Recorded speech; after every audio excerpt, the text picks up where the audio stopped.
Even with America's blood still boiling over the 9/11 attacks, the first photos of hooded and shackled prisoners being shipped to Guantanamo Bay came as a shock. All told, nearly 800 alleged terrorists, the so-called worst of the worst, were sent to Guantanamo. These aren't common criminals or bystanders accidentally swept up on the battlefield. That was the justification for Guantanamo. And it's an exaggeration, according to Matthew Waxman, a former Pentagon official in charge of detainee affairs. I wouldn't say they were the worst of the worst. Were some people brought to Guantanamo extremely dangerous? Absolutely. But were some people brought to Guantanamo who never should have been detained in the first place? Yeah, I think so too as well. Some, like this Canadian suspected of throwing a grenade which killed an American soldier, were juveniles at the time. His interrogation is the only one to see the light of day.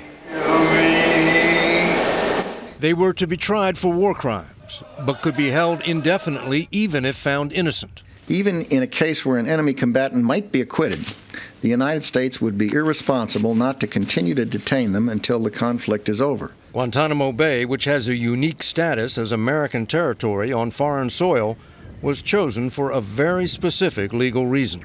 Place the facility and the detainees outside of the full reach of U.S. constitutional protections. The inmates were not considered prisoners of war protected by the Geneva Convention.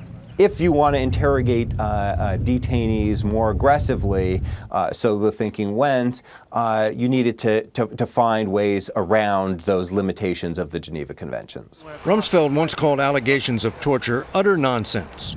But the chief legal officer for Guantanamo now says one prisoner, Mohammed al-Qahtani, was tortured. As a result, Susan Crawford has refused to prosecute the man believed to have been the 20th hijacker on 9/11. In 7 years, the military commission set up to try the worst of the worst have produced just 3 convictions. The military commission's process has so far been a failure. It was created in order to provide both fair but swift justice, and so far it hasn't met either of those tests.